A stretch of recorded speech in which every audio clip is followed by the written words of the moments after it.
Okay guys, welcome to today's tutorial. This is period 4. We're taking a look at After Effects. Initially we've opened up the application and immediately take a look at that. It's created a new project. Untitled project. Well, I don't like that. I want to give it a name. So let's save this project, you guys. File, save as. You guys can give this lesson 1 practice. And then create a folder on your thought space and name it After Effects Projects. That way you can always navigate right to that folder and find your projects. So once you create the name, you may have to navigate to the computer, navigate to your thought space, to your folder, and create a new folder. You can see my setup is totally different, so you guys can't look up here. I'm working on the Mac. But navigate to the thought space, to your folder, create a new folder and call it After Effects Projects, and save the project there. When you're done, click Save, and I'm actually going to replace this. And take a look at that. Now the title bar changes to let us know that we're working with Lesson 1 Practice. The .aep is the extension for After Effects Projects. PSD is for Photoshop, AI is for Illustrator. Word, what's Word extension? Word, okay, Word for Word. PowerPoint had its own, PPT. So everyone has their own extensions. Okay, so first things first, we created the new project. Now let's go ahead and reset our workspace. Because I've been doing a lot of things, I'm going to go up to Window, Workspace, and select Standard. Nothing happens. Window, Workspace, Reset Standard. I'll click Yes to have all my workspace reshift back to their defaults. In the Effects Controls tab, I've been searching for a field, so I'm going to click the red X to delete that field. You guys probably have everything clean right here, right? Perfecto. Let's begin to bring in some assets. And right now we're working with the project panel. But all we have to be concerned about is the project panel, composition panel, the preview window, and our timeline area. Project, composition, preview, timeline. Make sure you guys can see these 4 components. If you can't, you can always go up to Window and select the panel that you need to be open. The window menu. I should see some hands going. I don't see anyone writing stuff down. It's okay. Someone's going to say, how do I open up the tools panel? The window menu contains your panels, okay? No one's writing anything down. Okay, no problem. You guys have photographic memories. Okay. So if that's a test question, make sure everyone gets an A on that. Perfect. To bring in assets, I can simply double click my project panel, and that opens up the Import File dialog box. I can navigate to the Lesson 1 folder, and we're going to take a look at the Assets folder. Inside of the Assets folder, you guys are going to see the 1, 2, 3, 4, 5 assets that we need. For now, let's select the, yours probably look a lot different if you're setting this up to icon mode. But if you want to go up to the and select list mode, you guys can. But I'm going to select this one, hold my shift key and select this one. I want to bring these all 4 in. Go ahead and click open to bring in those assets. If you have problems, then bring them in one by one so that you get those 4 assets in. I didn't bring in the Photoshop file because we want to take a look at how we bring in Photoshop files. It's a little bit different. But here are our assets, and if you select something, it shows up right here. Little preview.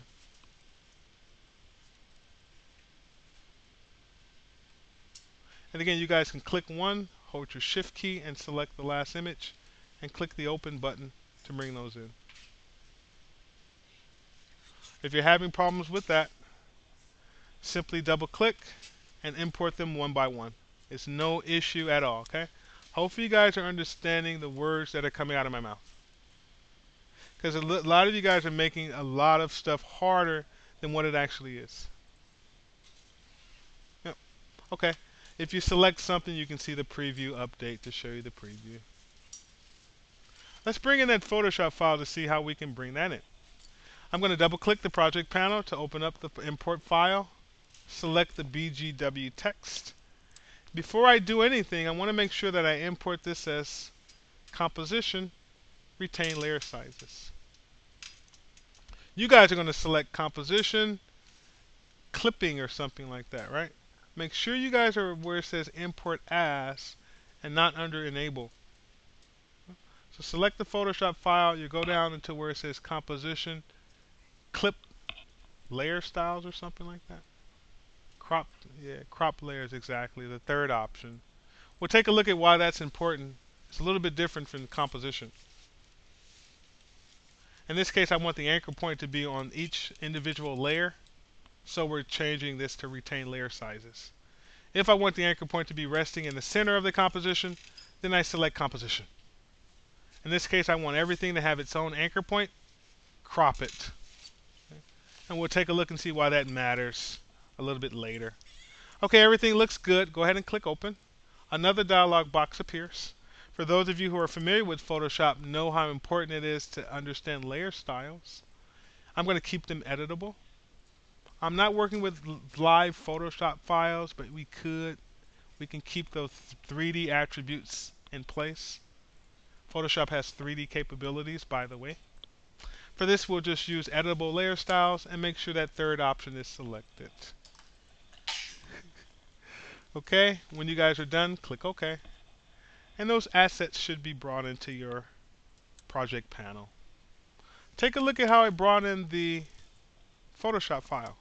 It brought it in as a composition. It also brought in the layers inside of a folder. Hey, so this is similar to how Premiere Pro brings in files, right? Remember, Premiere Pro brings it in as a folder, and inside of that folder it creates a sequence. We double click that sequence to activate all our layers. Same thing with Premiere Pro. It brings it in as this icon, and the folder is intact.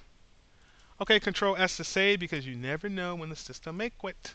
Hey, let's begin to add objects to our composition. But if we take a look at the composition window, it's empty. Let's create a composition based on the size of our dancers. And if I select the dancers, I can see that it's 640 by 480. With a square pixel aspect ratio. And 1.0 means that this is a square image. A lot of times we run into trouble with square images. In this case, it's no biggie. To add this to our composition, you guys, just drag it down to this area and release your mouse. It's been added to the composition, okay? If you've done it correctly, you'll see a couple of things happen. The dancers now appears in our composition window. We also now have a composition that says dancers. We've made a composition from the original movie. I don't like working with this composition named after the movie, so I'm going to click this and press enter and type in final edit. This lets me know that, hey, this is my final edit. Because again, After Effects, you can pile on compositions and layers, and by the time you're finished, you're so lost you don't know what's happening. This final edit is what we're going to actually export as the final movie. The final edit now just contains the dancers movie. Because I made the final edit and the size of the dancers movie is in the same size. A lot of times we're going to go up to composition, new composition, and create one from scratch. But in this case we're using the movie. I'll press escape. Perfect. Let's go ahead and add the other elements to this, you guys. They want us to add the MP3 file. So drag and drop that to our final edit. Let's drag the kaleidoscope and the pulsating radio to our composition as well. You can see I selected those multiple files and dragged them. Control S to save when you're done. You guys, the stacking order is an issue. Sometimes things won't become visible if you add them and they're on top of each other. In this case, let's move the position of things. With the layer selected, control left and right bracket. Find your bracket keys, the same one you use to control your brush size. Hold your control key. Make sure that only one layer is selected. If you have two layers selected, it may not work.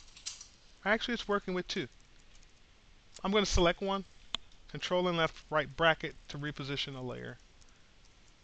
You can also drag, and when you see a black line appear, release your mouse, and that lets you reposition the layer as well. Similar to the layers panel in Photoshop, you have to be comfortable repositioning layers. I'm going to make sure this is at the bottom, and you guys can position the rest of your layers accordingly based on how you see them right here. When you're done, Control S to save. The client says, hey, I love this kaleidoscope thingy back here. If you use your visibility icon, you can see that that's that little bead. He said, can you duplicate it and put one right here and one right here? And maybe lower the opacity of the duplicates? So you say, sure, no problem. And you say, huh? You go home and you, and you curl up. Sure. So what we want to do is duplicate these to make 2 additional copies. And duplicating is pretty easy, you guys. Just select the layer. You can go up to Edit and choose Duplicate. Keyboard shortcut is Control D as in David. For me, it's Control D or Command D. You may see that there's nothing active. Well, if you go here and edit and there's nothing active, it's because you don't have that layer selected. Always make sure you select the layer down here that you want to duplicate. We want to duplicate the kaleidoscope waveforms, so select it. And Control D to duplicate it once, Control D to duplicate it twice. Or edit, duplicate. Some of you guys have opened up the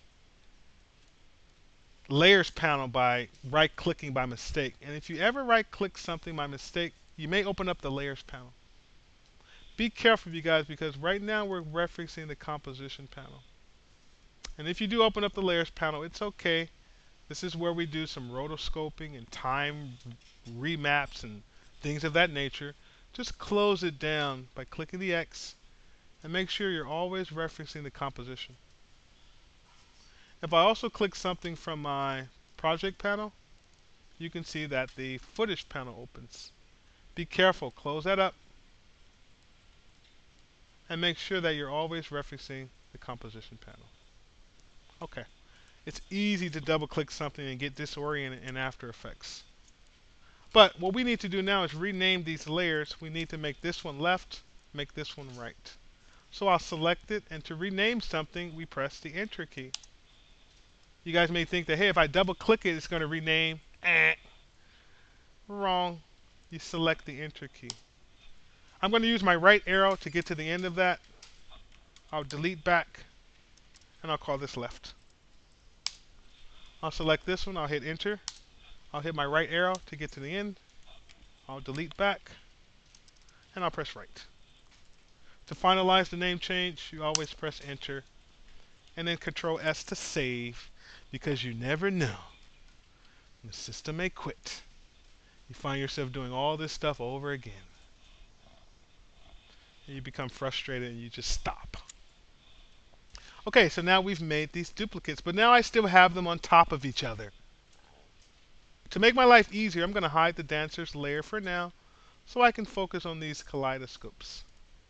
Well, I need to move the left one to the left, so I'm going to select that, and I'm going to open up the transform properties, you guys. And if you take a look at this layer, right now I'm going to expand this, zoom in, take a look at this kaleidoscope left. In order to get into the properties, there's a couple of ways we can do that. If I expose the drop-down arrow and expose the transform properties, you can see the transform properties associated with every layer in After Effects. There's the anchor point, position, scale, rotation, and opacity. For now, we want to be concerned about the position. Similar to Premiere Pro, the first value is X, left and right, or horizontal. The second value is Y, which is up and down, or vertical. So I want to move this left and right, so I'll put my cursor over the 320 value, and I'll scrub left and right until I position it over there. I'm going to put it over on the left side if we're facing the back, right? And I've tweaked the position value, you guys. For the opacity, I'm going to go here and actually tone down the opacity to about, I don't know, you guys tweak it to taste. But you can see how the opacity controls the transparency of the object. I'm going to make it around 35%. Opacity.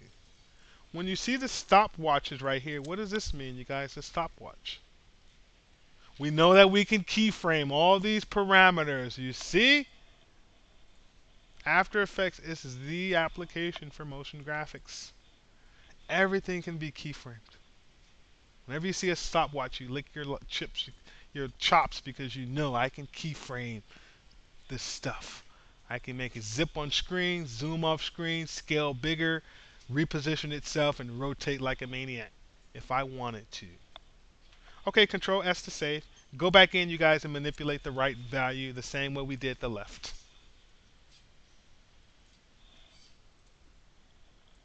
We'll close up the left transform properties, close them up, say bye-bye, select the right, and we'll go back in. Identify the position. I know the first value is the X value, perfect, left and right. I'll scrub that till it's here. I'll go to the opacity value and tone it down to taste. When you're done, you can deselect, Control S, and if you hit the U key, the Uber key, that's going to show all of your effects. That's going to hide them. I'm going to hit W to show, W to hide. So the Uber key will actually show you things that have been tweaked. And take a look at that. It's showing me that, hey, these two layers have been changed. I hit my U key to close that up. But if I ever want to take a look and see, hey, did I apply any keyframes to any layer? I can W to open it up, and it's showing you, hey, dude, you've tweaked the position and the opacity of the kaleidoscope left and the kaleidoscope right. When I'm done with those values, I press U to close that up. Because again, having all this stuff open down here can be a monster.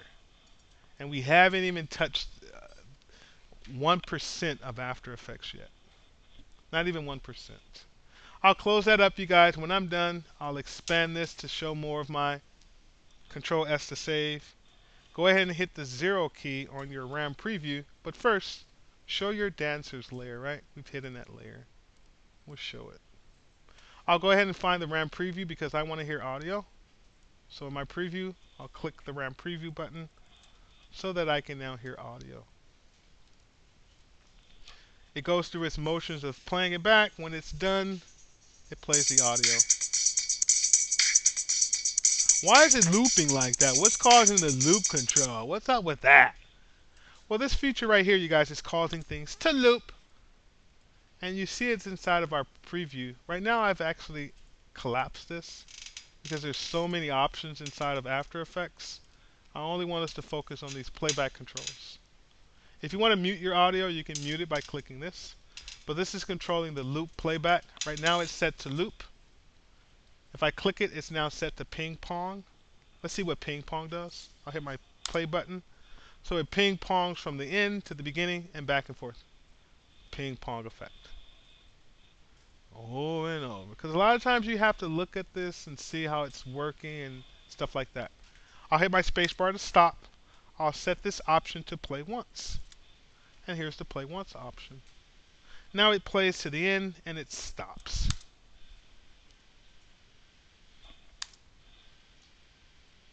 So those are your playback controls, you guys. A lot of times I always set it to loop just because that's what I do. You can set it to whatever you want. I don't care.